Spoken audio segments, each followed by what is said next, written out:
record on this. There we go. Okay, so perfect. The two people here currently in group already know who I am. So hi, my name is Nellen Lore. I am the event and outreach coordinator for TransCreate Support Services here in the province of Saskatchewan on Treaty 6 territory. Hello, Malin. Malin's my partner. So today we're going to be talking with Julianna Maggrah about, did I pronounce the name there good? Yeah. Yeah, okay, perfect. About mini docs and also I guess like video journaling slash just kind of video making for the express purposes of exploring, you know, your identity and the experiences that you're having as well through advocacy and activism. So a little bio about Julianna. Julianna was born and raised in northern Saskatchewan.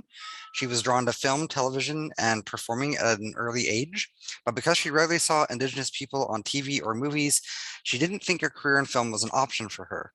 It wasn't until she developed a chronic illness that she decided to follow her dreams and enrolled into a TV production program. She sent an audio documentary to MBC Radio in hopes of getting a summer internship with them, but they immediately offered her a freelance reporter position, which is very cool, by the way. That opportunity with MBC led Julianna into a job with CTV and then writing for a newspaper called the Northern Advocate. While writing, hi Betty, thank you for being here to humanize me. While writing for said paper, Julianna realized she wanted to take the stories she was writing and put them on screen. However, Julianna's physical health had greatly impacted her mental health, and she decided to make a documentary about her struggles with her mental health and how she's been treating it. The documentary has been received quite well and became a finalist at the Prague International Monthly Film Festival. Julianna hopes to start Saniska? How would I pronounce that? Saniska? Muted, yeah, Saniska. Saniska, perfect. I want to make sure I got it right. Saniska Media as a company that shares stories for the people and goes to small communities to teach youth about art. So awesome. Thank you so much for being here, Julianna. Yeah, thank you for having me. I didn't think I would get a response back when I reached out to y'all. Oh no, yeah, no, as soon as I saw your response and then I did my little Facebook vetting process and checked out your links, I was like, oh yeah, no, this is definitely somebody we would love to have for this. So I'm really excited that you're able to be here and that you reached out, which is really cool. So the Prague Film Festival, eh? Yeah, I made an account on a website called Film Freeway, which is like this site that brings in a bunch of like film festivals like all over the world, and you can submit your like videos to everything if you pay like a little bit of money. So I think I submitted it to maybe like 5 different ones, and the Prague International Monthly one was the only one that like made it to anything. That's really, really cool though. Like that must have been a fun experience. So I was like, why not? Yeah, and how has like your media company been kind of going so far? I've been getting some requests to like help people film things. Last year, before I made this documentary, someone asked me if I could help them film a video for Global Pride. Oh, cool. Where they did their Pride thing like completely virtual.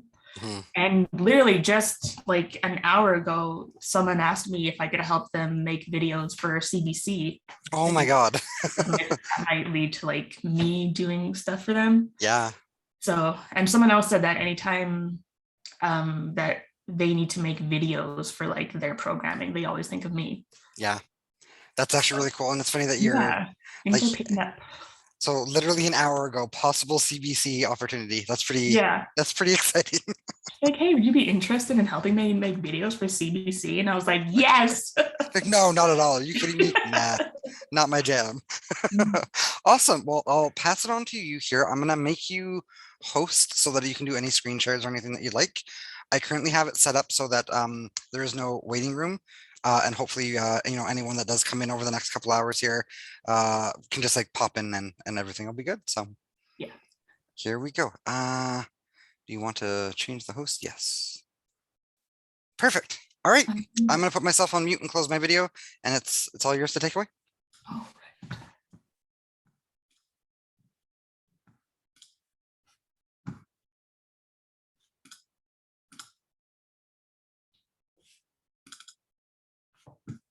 Okay. So before I share my documentary, just want to let people know that I do mention sexual abuse, but I don't go into it. And I mention suicidal ideations, but I don't really go into it. So those are two things that I remember that I mentioned. So I'm gonna mute myself, figure out how to.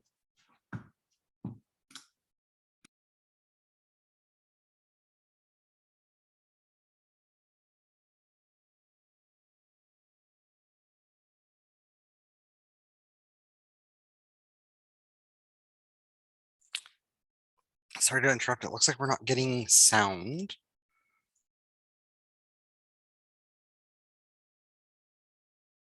Trying to remember, because this was a thing that happened before too. What needs to be done for it? Yeah. Let's try. Oh, there we go. Okay.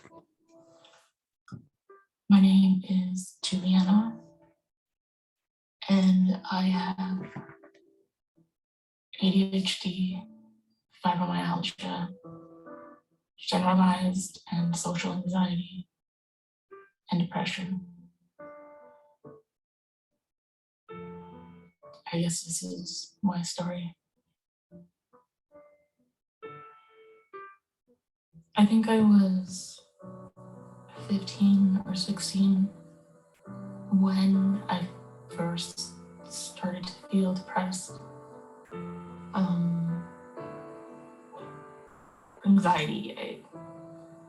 I've always been a nervous person.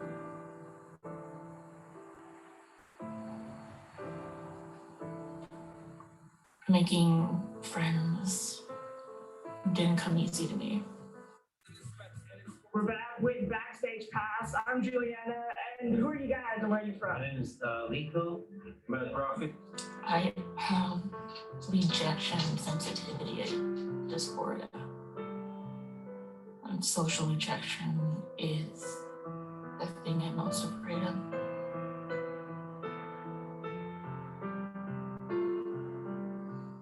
So I remembered something that I was told as a child.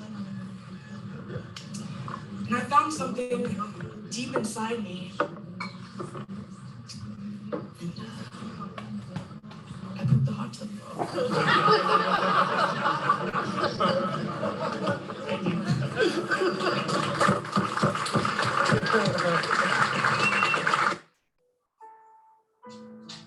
I always thought I was just kind of a nervous person that had a lot of fears. But both depression and anxiety got at its worst when I got sick.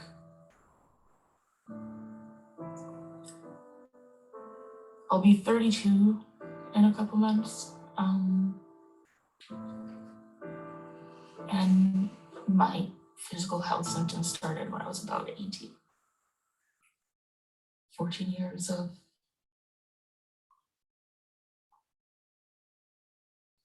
being unwell, I guess. There have been studies that show a link between gut health and mental and neurological health, as well as gut health and the immune system.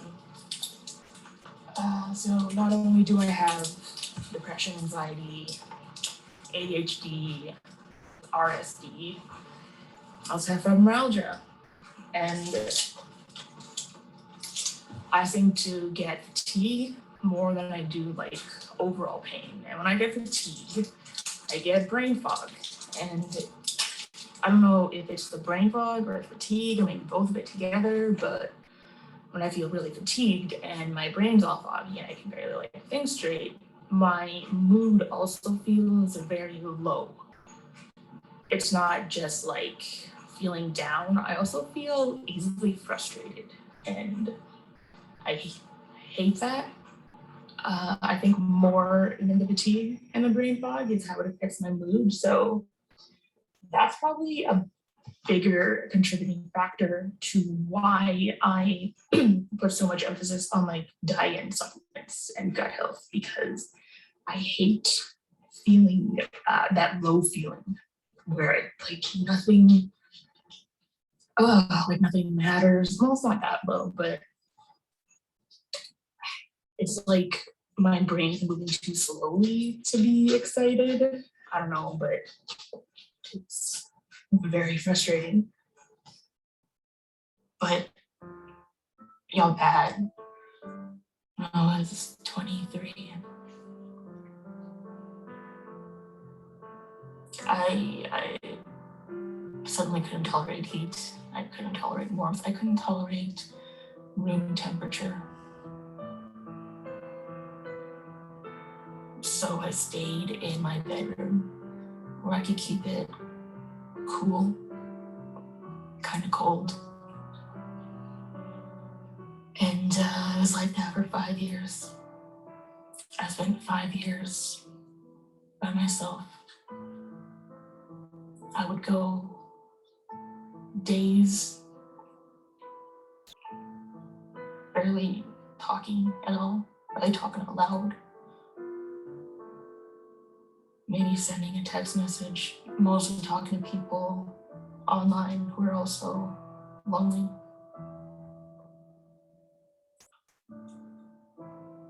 I had a cancer scare when I was 24,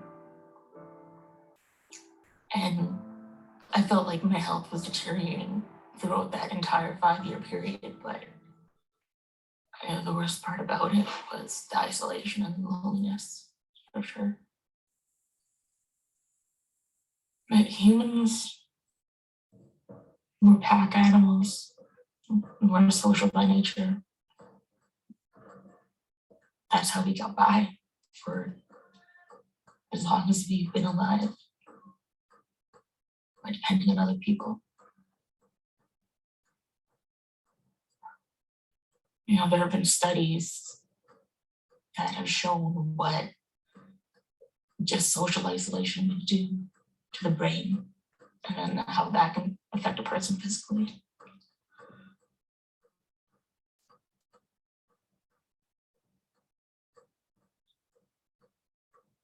For 5 years, I couldn't work. I went from being really fit and working hard to do nothing, feeling like I was just existing.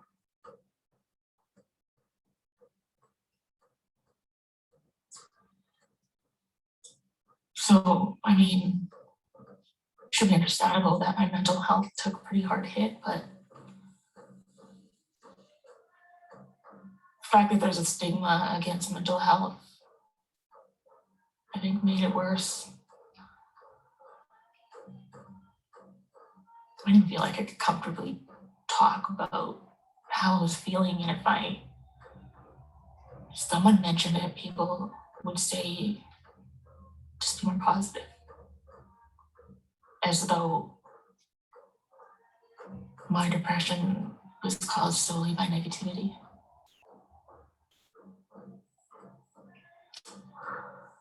So that made me not want to talk about it with anyone until I saw a therapist, which, you know, as cliche as it sounds, changed my life.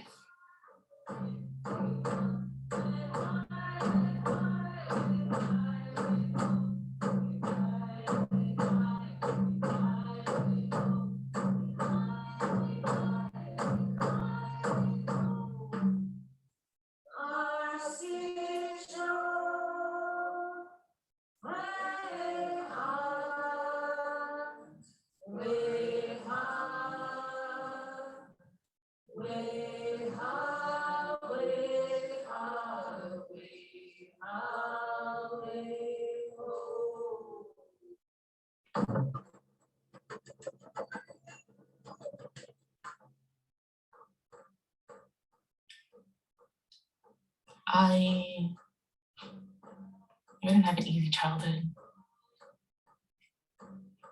My mom went to residential school. great grandma went to a residential school. I come from generational trauma. I was sexually abused as a child, and I didn't tell anyone. I didn't say it out loud for 20 years. I was ashamed. I didn't let myself think about it. And then one day I went to see a therapist and I just blurted it all out. And then I told my mom, and I wrote down my feelings and I burned that paper. It was therapeutic. You know, with therapy, I was able to get to a place where I wasn't angry. I definitely wasn't ashamed. But I felt bad. The other guy, because he was just a kid too.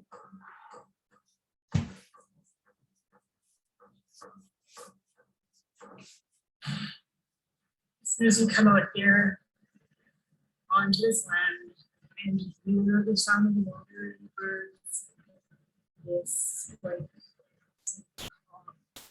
just watching over you and all the stress goes away.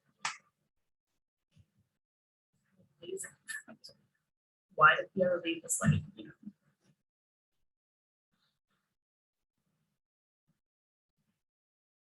You know, in that time of isolation, it was the hardest thing that I'd ever been through. And even though I dealt with suicidal ideation, I mean, some good came of it. I learned how to open up. Super nervous, by the way. I don't know if you can tell.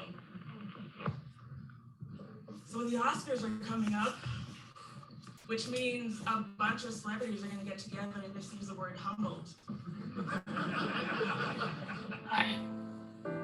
People assume that because I'm a girl, I must be comfortable with talking about things that are personal and private. But I grew up with older brothers, and anytime I tried to show, well, not that I tried to, anytime that I did show emotion, they told me to stop being a baby and to toughen up. So I began to equate emotions with weakness. I can understand to a degree how men in society feel. But, I think the biggest difference is that people expect men to not feel complex emotions, and they expect women to feel complex emotions and to express them, and I just couldn't do that until I was in my 20s and I didn't learn how to do it. I wouldn't have been able to do that if I didn't see a therapist, if I didn't reach out.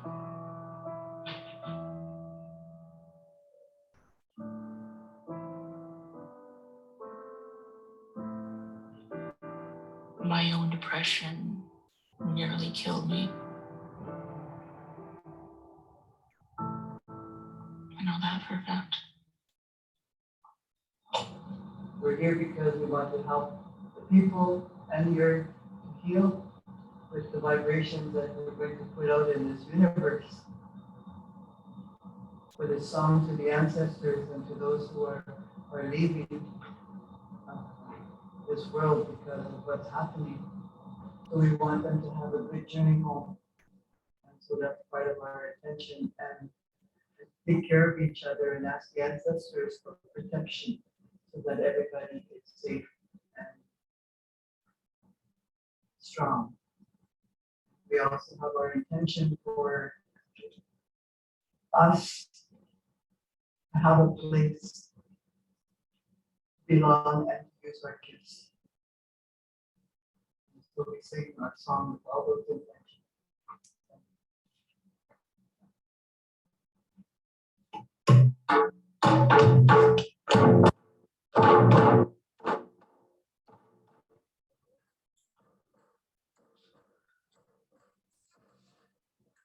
you get to a place when you're really deep in it where you either don't feel anything, completely numb, or all you feel is sadness.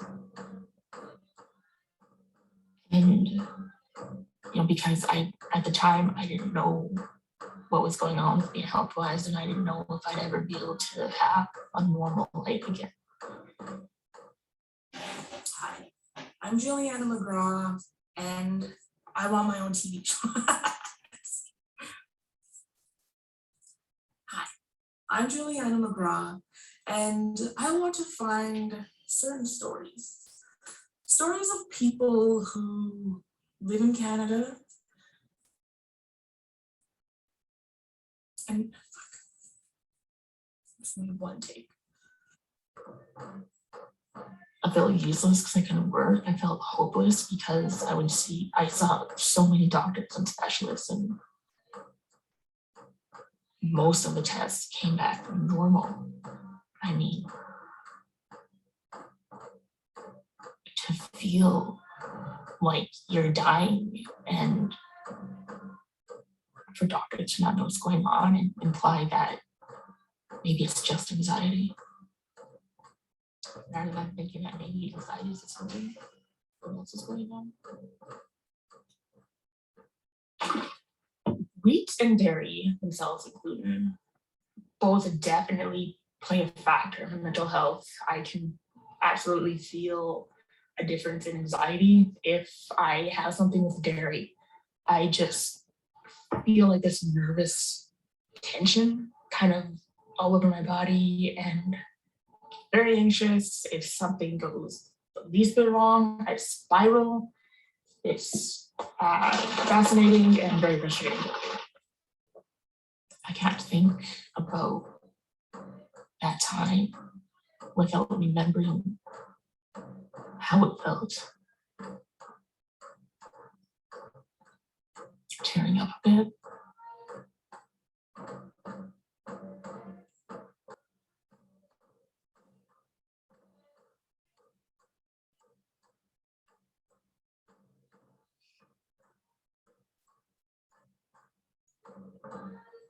Depression was kind of like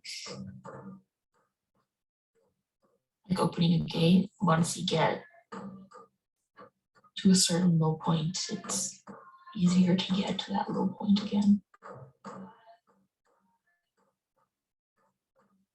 Depression runs on both sides of my family, my mom's side and to my dad's side.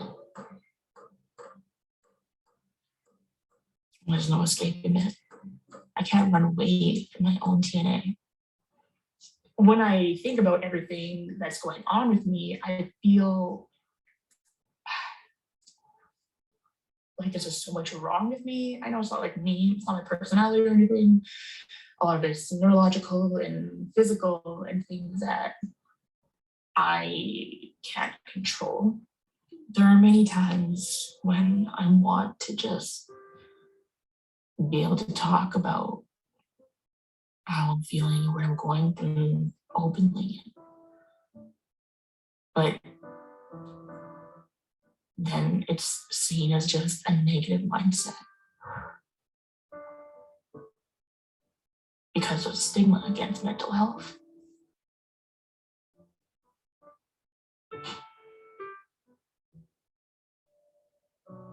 I mean,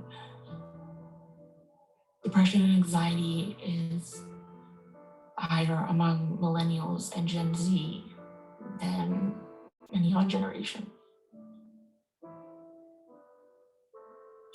And I still feel like everyone's expected to just ignore it. Why can't we just talk about it? Why can't I just say, I'm feeling sad today, I can't go out and just leave it like that? I get so tired of trying to explain myself. I don't know why I feel down sometimes. It's like I'd have to study neuroscience to fully understand it. It's an imbalance of brain chemicals. Depression and anxiety and ADHD.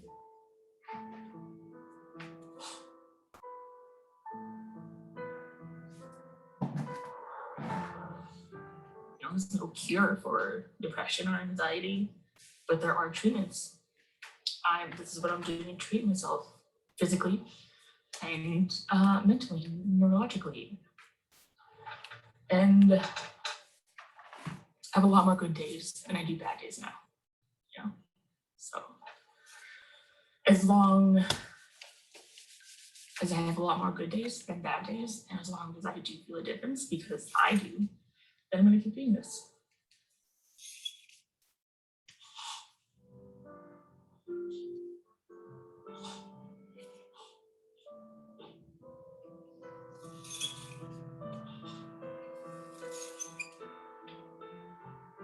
I don't know how many people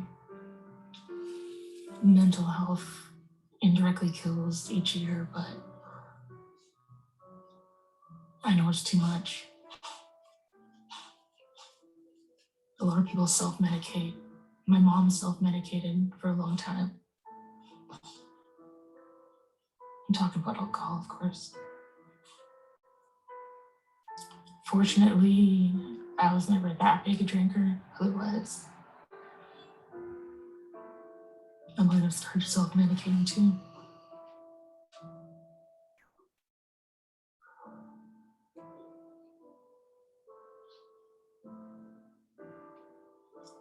I just want society to get to a place where a person can talk about their mental health without being told that they're sensitive. I get this worry that being on camera and talking about my mental health and just supplements, and that I'm not trying to appear excited and happy, that it's boring. And also when I'm talking about my mental health, I feel very vulnerable, especially when I film myself talking about depression while feeling depressed.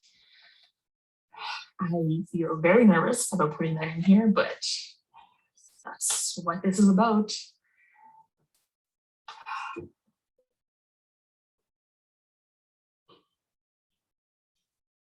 I don't know if that's too much. I have hope. I'm surprisingly optimistic in that regard, but I don't know.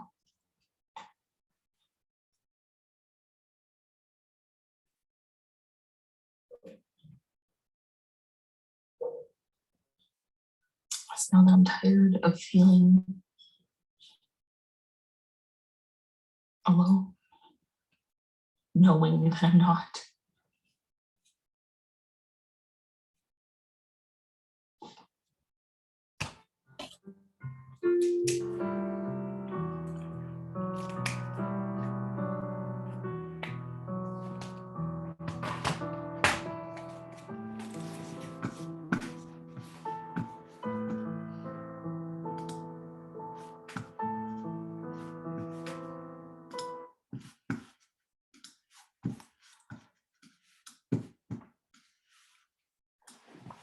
So I decided to make that documentary. Well, I first knew I wanted to make a documentary about mental health and the stigma against it, and how the stigma can kind of make things worse, as well as things that I had learned about mental health, about my health problems, and how my body and my gut health actually affects my brain. Because the more I learned about it, the more I understood it. And as I understood it and learned more things, I was able to treat it a little bit more effectively. Like, I'm on medication, but I also, as I said in the video, have a kind of strict diet. I take vitamins and like supplements, And I feel good, you know. I can now wake up and you know, after getting up and having my coffee and taking some time, feel awake and like happy. And I think I talked about or like showed a clip of me meditating. And with the meditation, I practice gratitude regularly, and I feel just grateful for the things that I do have, because growing up as a dreamer, I always focused on things that I didn't have, you know, especially as someone who grew up very poor. There's like all these things that I wanted all the time that I couldn't get. But years ago, when I was living in isolation, I would go on the internet a lot because that's all there was to do when you're by yourself. And I would see people talking about like depression and anxiety. People have like bipolar disorder or borderline personality disorder. And they all have this thing in common where they feel alone because they don't feel like they can talk about their mental health, or that they should. And some people who are a bit open, even if it's just on social media, will get comments from people or messages from people saying like, I don't know if you should be that open about what you're doing, which I'm like, you know, very against. I think you should be open, but I do understand the fear. And it was when I was taking my Me Arts production course that I finished in 2018. I knew that I wanted to make a documentary about something, but like I just couldn't figure it out. And then in 2020, the pandemic hit, and I saw a friend post something about getting a grant to make a video for something. I asked him about it, and he says from Taking It Global, which is a not-for-profit organization in Canada that offers grants to youth ages 15 to 30 for things that they want to do. And I submitted somewhat of a pitch that I want to make a documentary about mental health and how the stigma affects mental health. And I got the largest amount that they offer is $1,500.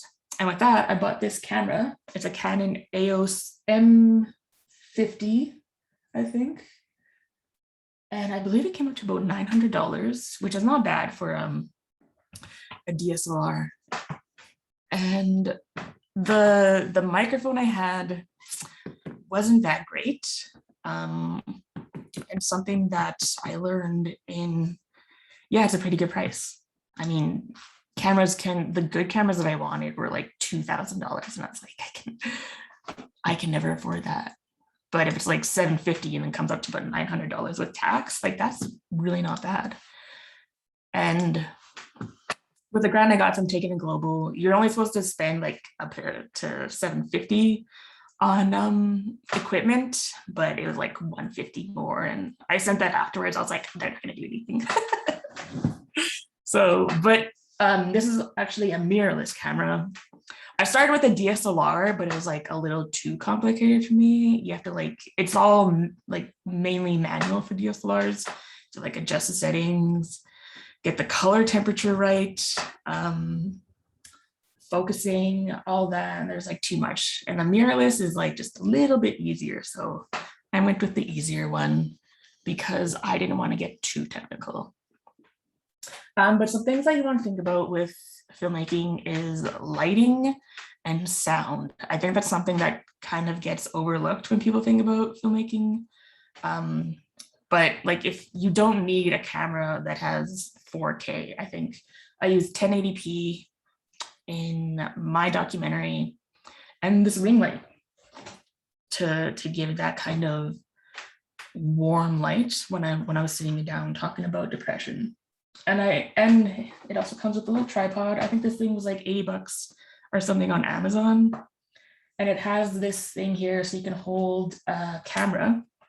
And if you're using a phone, you can take the camera off and put this there and it holds your phone. So something like that is actually really easy. With sound, if you're using a camera, you can buy microphones that are made for cell phones and they're pretty cheap, but if your camera's like kind of newish, you probably don't even need a microphone, because when I make a video on my phone, it like sounds good. It doesn't, I don't hear any like background noise, no like hiss. That's like, you know, that thing. I do think like if you're making just a vlog or a mini documentary, yeah, I think a phone camera would be absolutely, especially like if it films in at least, I think 1080p is good enough. 4K, like it does look good, but those files are going to be really good. So if you have something that has like 512 gigabytes of, you know, memory, or if your phone allows for like an internal micro SD, then sure, film in the largest, the highest resolution that you can, if you don't mind having large files. But using a phone, like I could have used my phone and it probably would have looked a little bit better. But the thing is, like sometimes I'll be filming with my phone and the app might crash. That's the only thing that I don't like about filming. But if you know your phone's pretty good for filming for like up to 10 minutes at a time should be good. I like to have, usually people like to have more clips that are a little bit smaller so you can edit things together.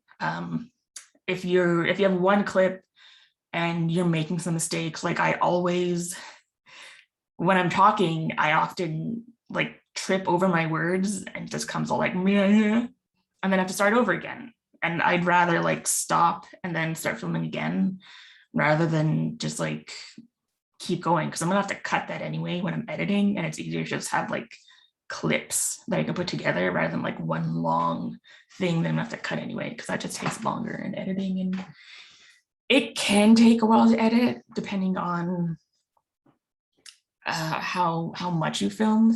But if you're making something that's about 20 minutes, I think my documentary is like 23 and a half minutes. I did that, I think I edited it in 2 days. So there wasn't much to it. I had a shot list, and I'll show you what my shot list looked like. It was very easy. They're just like this. I was like, okay, I had it filmed out already. And when it came to editing, I just wrote it down. Like I'm gonna start with me talking, and then go into a video clip that relates to what I just said, and then go back to me talking, and then cut to a video clip that relates to what I just said. And that's how it's gonna go. When I was in media arts production, they gave us these papers that had like for shot lists where we had to draw the scene that we wanted and then write down what scene it is, how long it is, and a description. And I was like, I'm not doing that. No, this is the modern shot list. I'm talking about modern filmmaking. You can kind of see my editing style in that documentary, where I just kind of like, I just do these like hard cuts into different scenes. Like as I said, I have ADHD. I'm very easily distracted, but I watch a lot of YouTube, like every morning. My mom watches the news, I watch YouTube. And that's how a lot of videos are edited now. Like when I was in school studying media arts, and they're telling us about, lighting and setting up scenes and like editing. And I was just thinking like, I never see videos like this. And I think that's kind of why I wanted to make something that definitely looked different than what they were showing us, because I wanted to look more modern. Initially, my documentary was going to be about how mental health affects men and how much like the stigma that they face affects them and kind of like makes their problems worse. But I couldn't really find anyone who was comfortable talking on camera about the mental health the way I did. So I was like, okay, I'll just talk about me. I'll just make it about me. And from then on, I thought about it as a vlogumentary. But I didn't say that because, people who are in their like 30s or 40s aren't going to know what a vlogumentary is. I think that's still a relatively new term. But that's basically what my documentary is a vlogumentary, because I filmed it like a vlog. That's what I had in mind from the beginning. And I kind of knew that it would be received fairly well because so many people vlog on YouTube and even on social media. The vlogging where you just have like a camera in your face or set up like this where you're looking at it with no camera person is like common. It's very common. And I think that editing style kind of just shows how those hard cuts in the middle of things is becoming way more common. And it's actually like, I think a lot of people do have kind of shorter attention spans. You know, we watch a lot of TV. When Vine was out, the limit of those videos was like 6 seconds, and now TikTok is big and they're like maybe a minute or 2 minutes long. Like, and I don't read as much as I used to. When I was a kid, I would read a ton, and now it's like I read a chapter and I'm like, oh, I just want to watch this. So that's another reason that I got into filming, because I like to write. I am a writer. I was writing for a newspaper and NBC, but not a lot of people read. And I totally understand that. I don't read as much as I used to anyway. So why not make short videos that'll catch people's attention? So to show a little bit more of that editing style, I'm going to show another video that I filmed for Global Pride. And then also kind of show a bit how important sound is. The microphone that I used wasn't that great, and I didn't even look it up. Usually when I buy something, I look at reviews. I look at like YouTube reviews where I can hear the microphone, especially if they say this is a microphone on its own. So like a lot of people, if they've been on like making videos for a while, they'll have like these great setups that make everything sound awesome. And I didn't want to hear anything that had post-production or other elements that they weren't showing that wasn't the microphone. I should have done that, but it was on sale. That's what got me. I'm an impulsive shopper. Share again. So I filmed this maybe a month before I filmed my documentary. It's about, it was for Global Pride. There's this drumming group that came together. They're all in the Two-Spirit LGBTQI plus community. And it was like a call to action for the nation, I think, of Canada, and what they can do to make like safe spaces. So let's look at this. We're here because we belong here. We're here because we want to share our gifts as Two-Spirit. We're here because we want to help the people and the earth heal with the vibrations that we're going to put out in this universe. For this song to the ancestors and to those who are leaving this world because of what's happening. So we want them to have a good journey home.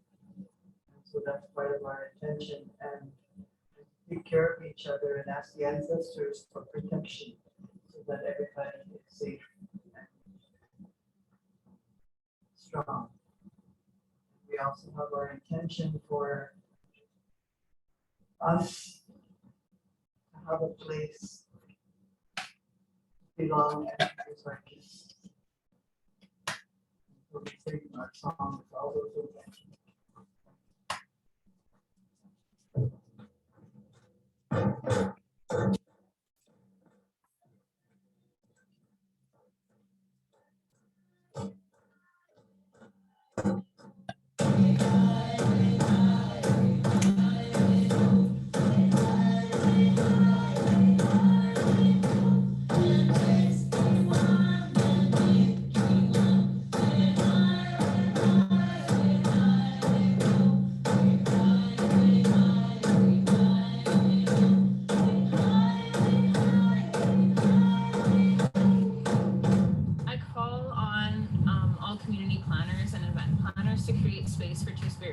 honor their identities within your circles.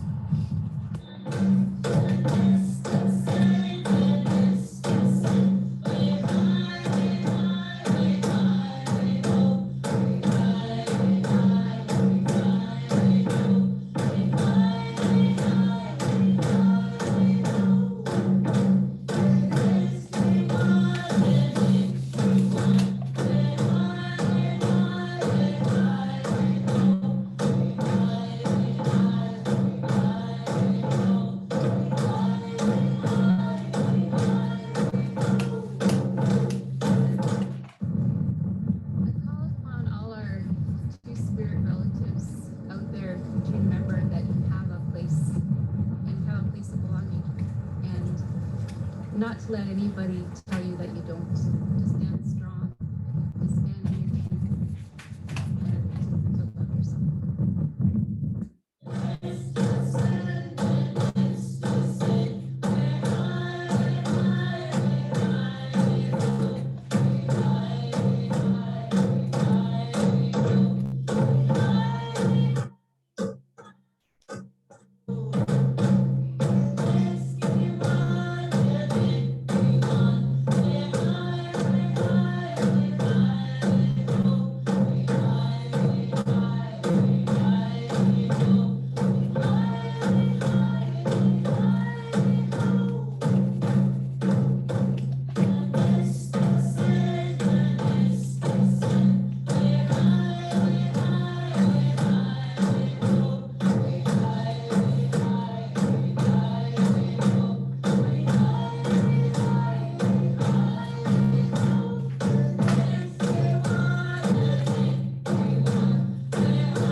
Ourselves, but that we are all born with the same amount of dignity, and understanding is important to grow.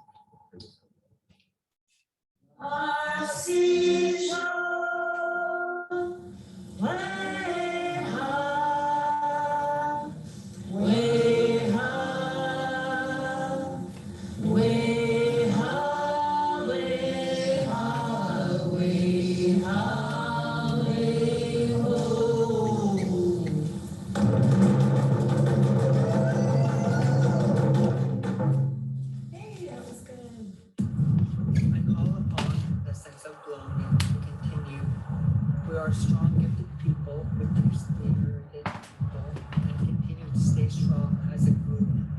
We can do this as a one, all in one. Thank you.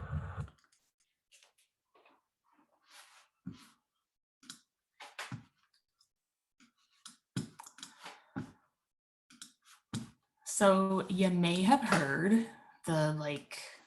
when they were in the room drumming, you could hear kind of a little bit of a hiss that was just sound from the room that the microphone was kind of picking up, because it wasn't a very good quality microphone. And as I said, I didn't really look into it. It was on sale. I could afford it. That's basically it. And I checked how the internal microphone sounds on its camera, and it wasn't that much of a difference. So I was kind of upset. I then bought this microphone, and I checked it out. It has something on the back where you can adjust the decibel, so you can turn it to plus 20, so that if someone's speaking kind of quietly, usually I'm a very quiet person, and when I'm on camera, I project, and something like this can pick up the quietness without picking up all this background room noise. And it sounds a lot better, but it was pricier. It was $300. I think it was $379. So after tax, it was $400. But if you do want to make more videos and you get more into it, then I would say spend some more money. But if you're just starting out, you can absolutely start with your cell phone. And I have this like little lavalier microphone that just goes into a cell phone, and then it can just like pick up just my voice. And that's something that I can use as well, especially if I'm using like a little tripod that I use when I'm vlogging as well. And then it's just on there. So if I have like a lavalier microphone that just clips here and connects to my phone, it's not going to pick up wind like it did in that video. I did not anticipate it to be an extremely windy day, but that's what happens. So when you're making a video for the first time or you're just getting started into it, there is some pre-production, and that's like the planning. If you're making like a film, pre-production would be like script writing and then casting, that all that stuff is like pre-production. So when it comes to like making a documentary where it's something that you want to kind of educate people on, what can work is something that you learn in school: who, what, where, when, why. But the order that I kind of use is a bit different in who, what, why, where, who, what, why, how, and maybe when. So who? I'm someone affected by depression and anxiety. Okay. And what do I want to say? I want to share about what causes mental illness. And why? Because there's still a huge stigma against mental health. The where, okay, I'm going to film in my room. How? By vlogging. When? Before the deadline that I gave myself because I got a grant for it. And like, if you're someone who doesn't need the pressure of a deadline, the when can be whatever. But for me, it's just like, get that deadline. And that deadline helps because without a deadline, I don't have much else to like push me to do something. That's one thing that's hard. That's why I like to work with other people as well. I did this, the second video completely on my own. And I work well on my own, but I don't push myself very well. That's the biggest thing. Sometimes I just need someone who can push me or like just hold me accountable, more like, yeah, sometimes, the topic, yeah. I also have a podcast. I know this is about filmmaking, but with my podcast, I have a co-host, and we will like call each other and talk about what our next episode is going to be about. It might be something that we had been thinking about recently, or something that we had like looked up recently, or just maybe a comment that we saw someone talk about. There was one episode I did on anxiety because I saw someone make a post that they believe that anxiety is just like about worrying too much. And I was like, that is so wrong.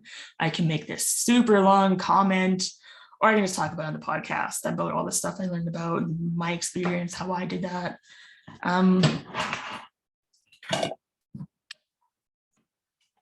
So topic when it comes to like blogging, filming, that is, for me, it's really important because if I'm not really interested, I just can't get into it. I can't get that focused. It's very hard. So something like mental health, how the brain works, why we behave the way we do is just really interesting to me. I've always found the behavior of people very interesting. I actually applied to U of S to study psychology, so I'm waiting for that acceptance letter. What else was I going to say? I kind of forgot my nervousness. Yeah, so equipment, I think that's one thing that kind of kept me from trying to make something. I was like kind of knew that I could use my phone to film, but an old phone that I had, the camera app would just crash sometimes. So the only way I would be able to like watch it to make sure that the app doesn't crash in the middle of filming is if I'm filming with the front facing camera. But that camera wasn't as good as the back facing camera. And I needed a camera person if I was going to shoot with the back facing camera. And I was like, oh, that's too much to worry about. I'm overwhelmed. I'm going to not do this. So it wasn't until I got that micro grant and gave myself a deadline that I actually like went into it, got myself a camera that I still have. I bought the ring light, I think in 2018 actually, so a while ago. And I hadn't actually used it until I filmed my documentary. It had just been sitting there, and I kept telling myself, I'm gonna make something. I'm gonna start a YouTube channel or something. I'd get really excited at night and tell myself I'm gonna do all these things, and the next day I wouldn't do it. And that just kept going until I had a deadline, until I had something that held me accountable. And that would kind of give me that like little bit of adrenaline when the time came. So if you have a pretty decent, like if you have a DSLR or mirrorless camera, or if you can find one that's used for like a couple $100, sure, splurge for that. But your phone should work pretty well. I would suggest getting like a tripod, something just like this. They usually come with a little camera holder, and of course, film in landscape. You would probably want to film front facing, but if you do that, you also want to make sure that you're looking at the little camera and not at yourself, because then you're going to look like this while it's filming you, and it's going to look really weird. There's a YouTuber, Casey Neistat, who gets around that by wearing sunglasses. So that could work. It does look kind of weird to wear sunglasses inside, but you know, if you're someone who wants to make sure that you look all right while also making it look like you're looking at the camera, that's something that does work. And I've also thought about that. Yeah, it's Casey Neistat. He has like really good videos. He never studied filmmaking. He just started doing it on his own. And now he's one of the vloggers that people reference when they want something to look good. And he learned everything on his own. Like when I was editing, or still when I edit, whether it's video or audio, if I get stuck, I'll just Google what I'm looking for. And there are usually like a few videos that explain what it is that I need. And I used Adobe software. I usually use Premiere Pro when I'm editing, which I like to use because you can take the audio and then edit that audio in Adobe Audition. But that's kind of a high price. Adobe also offers, what's the app called? Adobe Rush, which I believe is free. And it's like a very, very simplified version of Premiere Pro. You can't do a lot of things that you can on Premiere Pro. Like Premiere Pro, you can just click on the audio and then right click and go to edit and audition. You can't do that with free editing software, and you won't need it if your audio sounds pretty good, as long as you don't have like hissing or whatever. You won't need to do that. And editing in Adobe Audition, like audio, you're gonna need to know what you're doing before you do it, because there's like a lot to it. There's a lot to editing in audio, and it takes a long time. I wouldn't recommend it unless you really like editing, because it takes a long time. My podcast, if an episode was like 45 minutes, I could be editing literally all day, because you don't want sounds where someone's like smacking their lips or making that sound. I don't like it when there's a big pause. If I'm saying too much, I'll take those out. I just want it all to be like smooth and to sound like as good as possible, because for my podcast, like it's all audio. People usually listen to that with like headphones or something, and you don't want to hear like lip smacking or big intakes of breath in your ear. But with video, you're not focusing on that as much anyway, so you don't really need something like Adobe Premiere Pro. If you do want to get something that's a little bit better than something that's free, but not quite as much as something like Premiere Pro, you can get Adobe Premiere Elements, which is a bit of a simplified version of Premiere Pro. And it's kind of easier. to be honest. I mean, I'm often wanting to just get something that's easier, that I can just throw together, that isn't going to take hours to edit, because with ADHD, I don't like sitting down too long, to be honest. I need to like get up every hour, and my dog gets annoying, wanting treats and whatnot. But I think, you know, Adobe Elements is about $100, which isn't bad for editing software. If you were to get Adobe Creative Cloud, I think that's like $50 a month. And if you just get one app, like if you're just using Premiere Pro, I think that's $30 a month, or maybe $50 a month just for one app. I can't remember. I've been using the Creative Cloud for a while, because just getting 2 apps costs more than the whole cloud. Like I hate how everything's so subscription based right now. So if you can buy something straight out for like $100, or if you have Apple products and you want to get Final Cut for $300 and have that for like a lifetime, sure, do that. But if you're starting out, you can definitely use free software and just like put things together. You probably wouldn't want to get to color processing right out the bat. That's a whole learning process. I haven't even done that yet. We actually didn't learn about that, but I do have a friend who does photography, and he does like post processing on videos and photos, who I could have asked about like lighting and stuff as well. And I didn't think about that until this morning, because I thrive on pressure. What can I say? ADD be like. What else was I going to talk about? So things you want to think about are definitely lighting and sound. Make sure that looks good.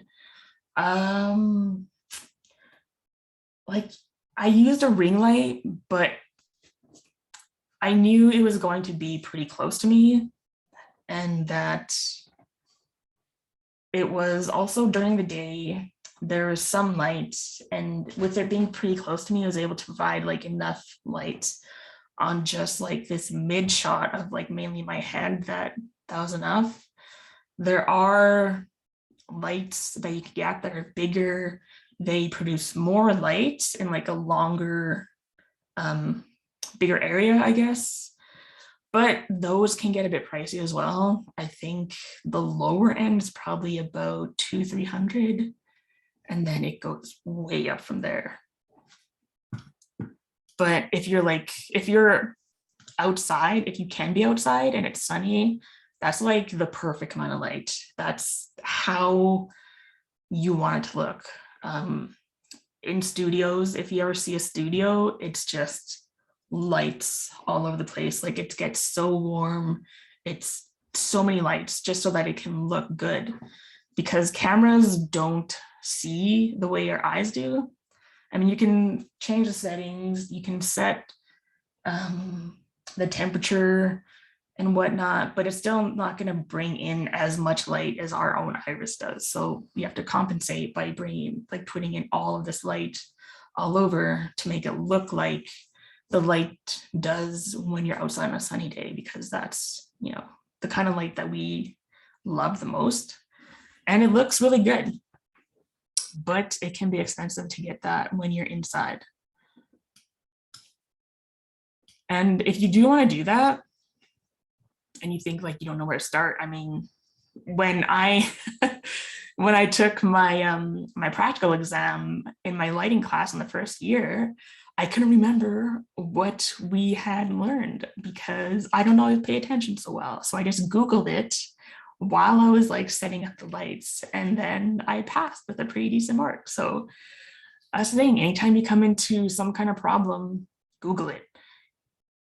I mean, I could ask a friend who had like limited knowledge, or I can ask the internet that has what seems like infinite knowledge. Of course it doesn't, because nothing does, but everything's on the internet. When I'm editing audio, I can Google like how to get rid of background noise, and I'll find a video about it. When I was editing when I was editing the Global Pride video, I really wanted to get just the outline of the person that was like dancing, so I can overlay that onto videos of them like talking. But I didn't have enough time to Google that and then learn that as I was editing, which is what I usually do, because I had to do that all in one day, where I'm like editing and then I send them a copy and they're like, that's good, but can you do this and this different? I think that was like 5 times of me sending in a video. They say, just tweak this a little bit. By the end of the day, they finally liked it. I was so stressed. That's one thing about working with clients though, like there's always gonna be something that they don't like, even though you know it looks and it sounds good. And if you do anything more, it's gonna like ruin the whole thing. But making it for yourself, as long as you like it, then it shouldn't really matter what other people think. With my documentary, I think I was more afraid of what people were gonna say about like the production of it, the way that it was edited or the way that it looked, then I was afraid of like releasing something of me talking about depression, about being depressed, because I had been open about that for a little while and I wasn't getting as much of the negative feedback from being open about like mental health. I think that's kind of because I changed my environment as well.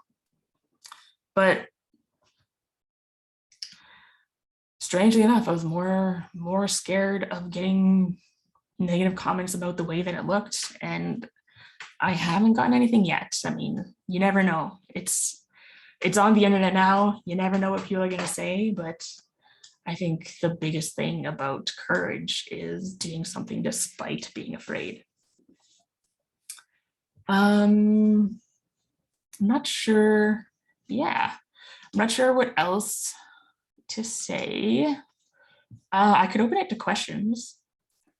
Yeah, actually, I was gonna ask what your opinions are on some of the various like hosting sites, because like I know with a lot of social media, like whether it's YouTube, Twitter, etc., that like a lot of creators have experienced a huge degree of like ostracization, as well as policies like not really being applied fairly. Like it does feel like queer and trans like creatives tend to get reported more, get their content taken down more, so on and so forth, just by virtue of I guess like companies and people treating anything that we talk about, even if it has nothing to do with their gender and sexuality, as being like somehow sexual and like inappropriate. And so I know, not only just, like creative trans folks that are doing, their own photo series and stuff like that, but like erotica authors, podcasters, video bloggers, etc., that do find their stuff getting censored a lot. And so like, how do you navigate that as a person like on the internet and stuff like that? I haven't really gotten much of that, but my videos, like my documentary is probably the most viewed video. I think it's got about 700 views now. And I'm always waiting for like negative comments, because I always see negative comments, even when something's like saying something that we really need to hear. And that's really important, because there are people who just like to be negative. But if there is something that's getting like reported or taken down for stupid reasons, you can always upload to like Google Drive and just give people links if you want them to view it. I don't know what it takes to get something on Vimeo. I think Vimeo now has subscriptions where you need to view some videos. It is getting a bit harder to find sites that will host a video where like it's not super easy to report something for something that's like pretty arbitrary. Facebook, I hear of things being taken down all the time. Same with YouTube. I don't really know of places where you can host a video where people don't always talk about things being reported and taken down or demonetized or whatever.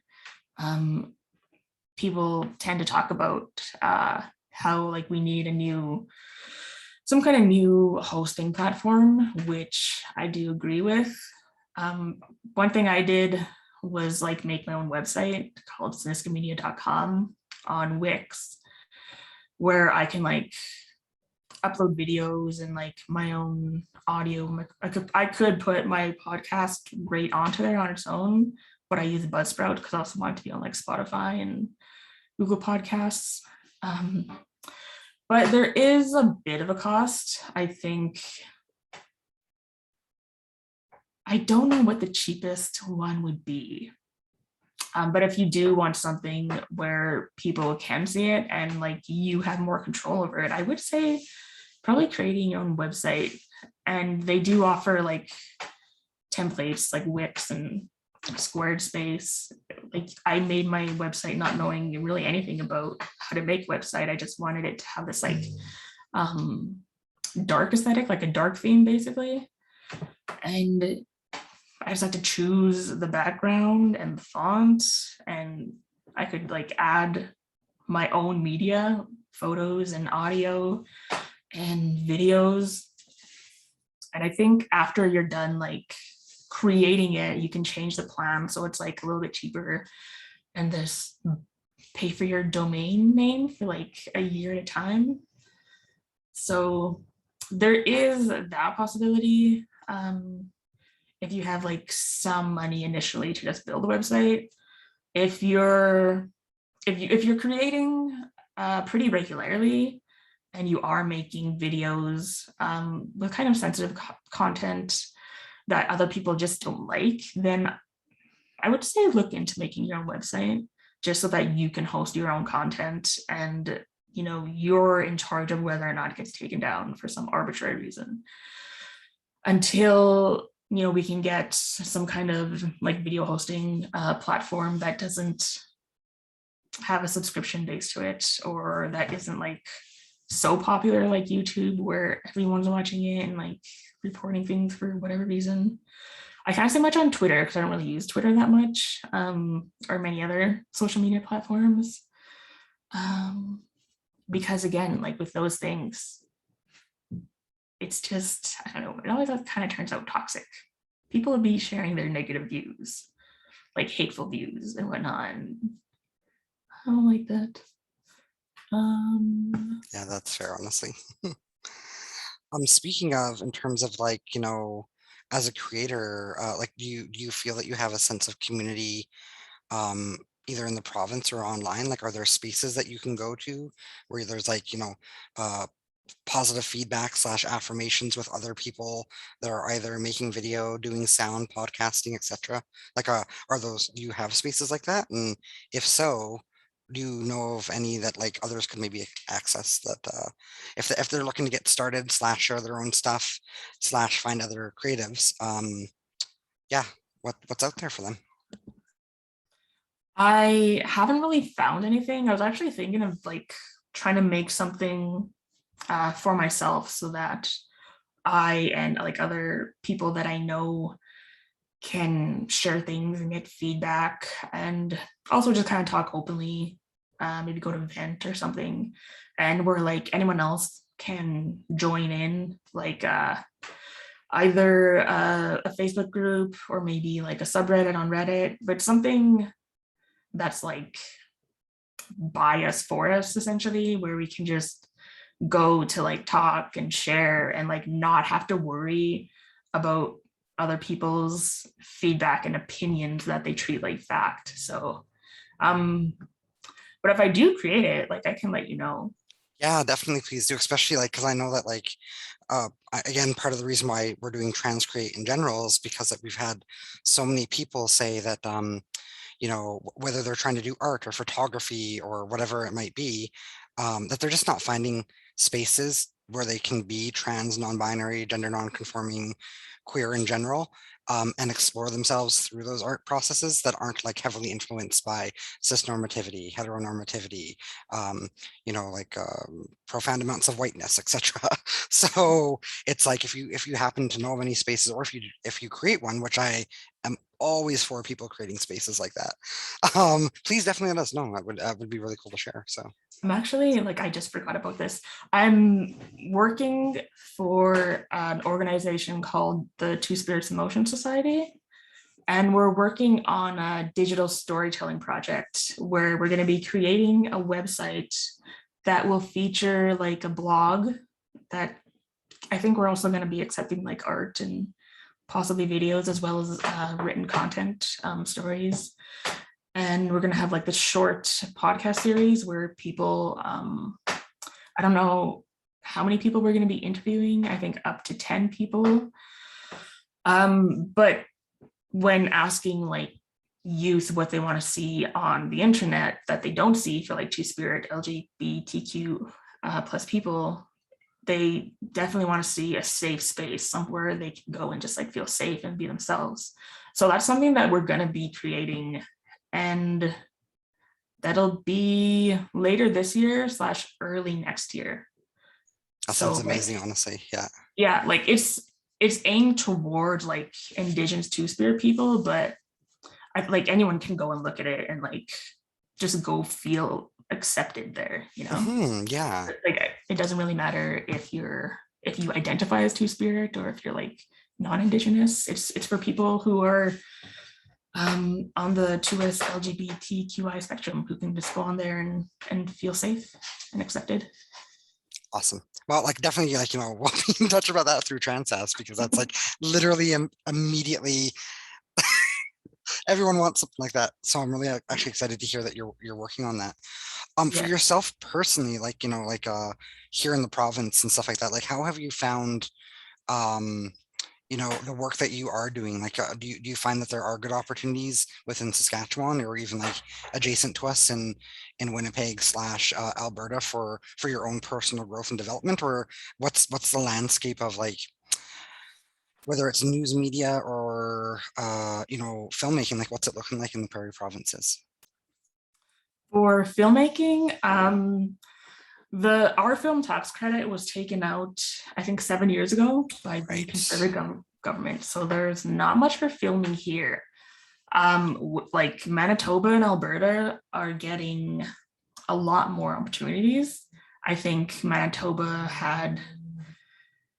their filming earned $100 million in 2019 or something, because they still have their film tax credit. And with Netflix coming to Canada to film and save money on filming, because so many provinces have a film tax credit because they want to get filming here, there's a lot more filming happening in Canada, and some of that's happening in Manitoba and Alberta.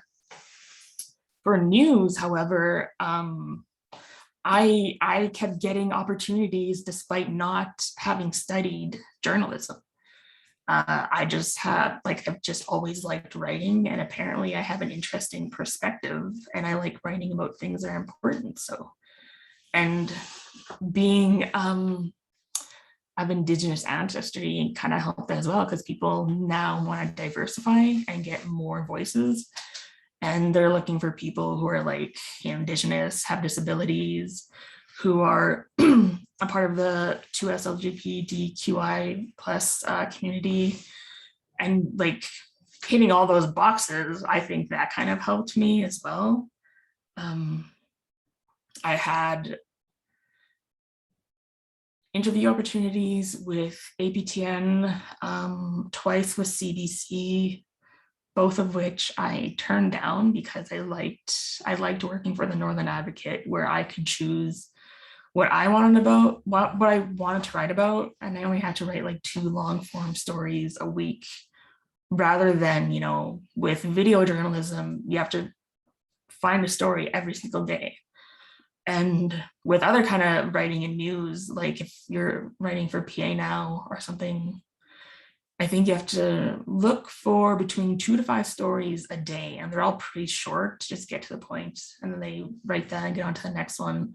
there's always like little mistakes, whether it's spelling, grammar, names. I don't want that. I don't want to be doing just like kind of like always having to be on.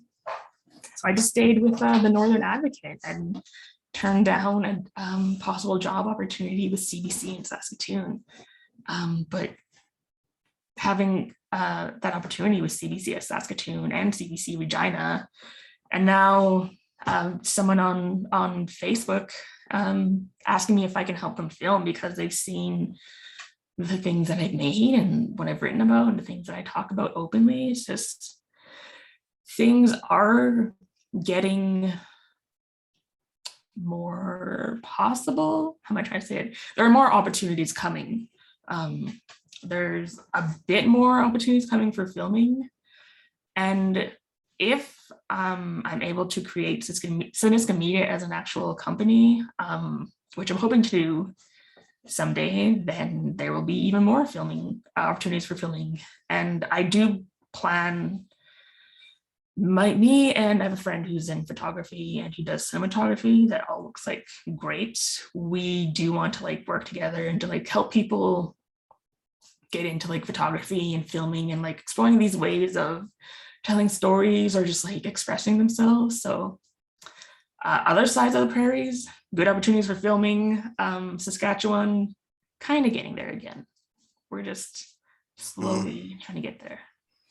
Speaking of like, and you were just mentioning like with your company plans there, like are you currently at a phase where you're looking for other people to get involved with you from the ground up, or are you looking to get a little bit more established first yourself? A bit looking to get a bit more established, and yeah, like I've kind of got a plan to get like an office or something in the north on Indigenous land so that I can possibly bring in filmers from other parts to film on that land and maybe not have to pay taxes to kind of get around that tax credit, as long as they go through me being a treaty. And if they spend at least 50% of their time on reserve land, they might not have to pay taxes. So that's kind of the dream, which I think could bring in lots of filming for Saskatchewan. That's really cool, actually.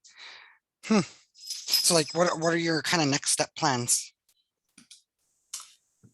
Well, my contract for the job I have now ends at the end of March, and I want to study at university part-time and also do filming part-time.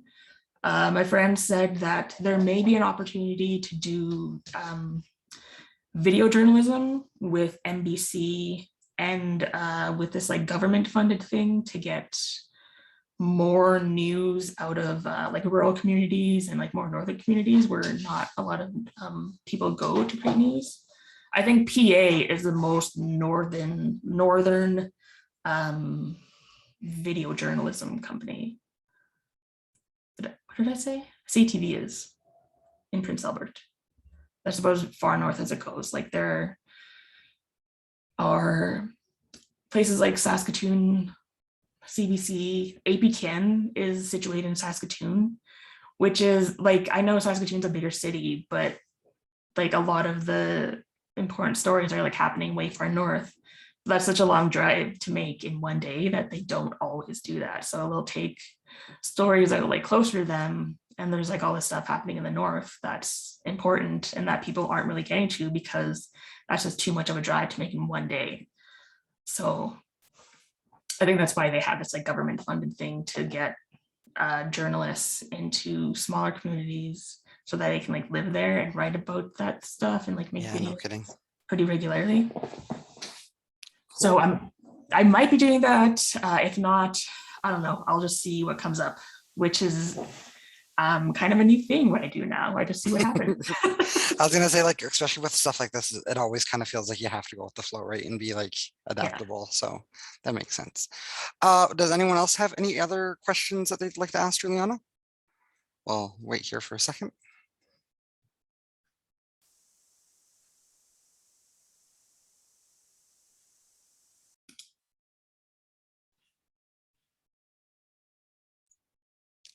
I'm always curious, what is the appropriate length for the awkward pause as you wait? If not, that is all good. Did you have anything else that you would like to add kind of here at the end, or?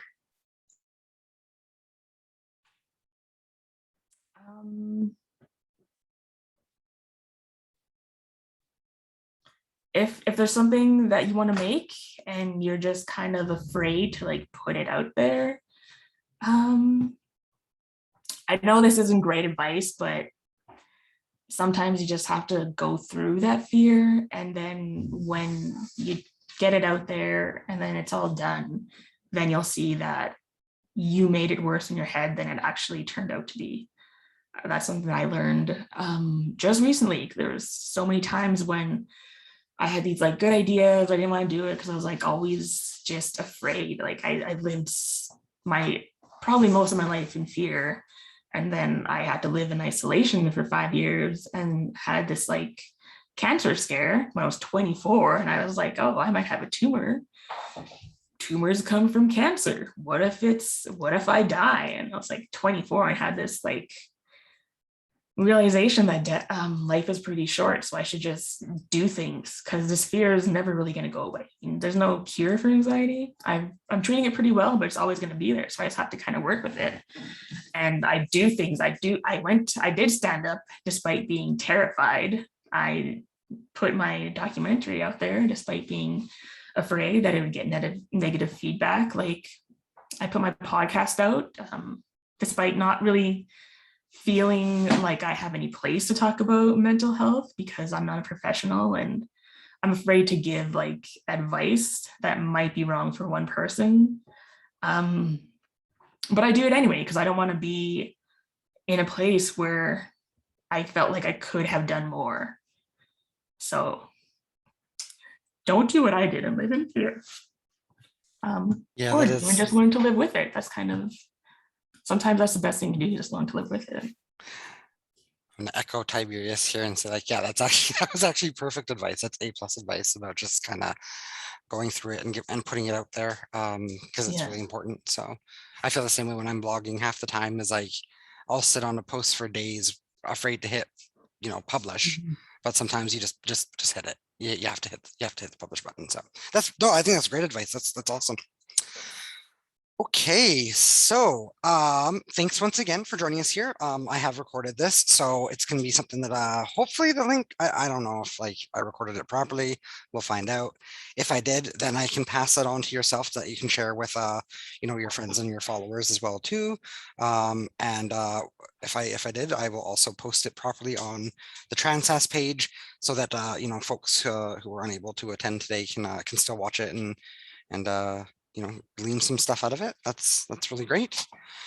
So yeah, thank you everyone for coming and checking this out, and thank you so much to Julianna, our guest this week, for the wonderful workshop and for chatting with us about another way for trans and non-binary folks in the province of Saskatchewan to be creative and to do so safely, and to do some advocacy and activism through those efforts for themselves and each other.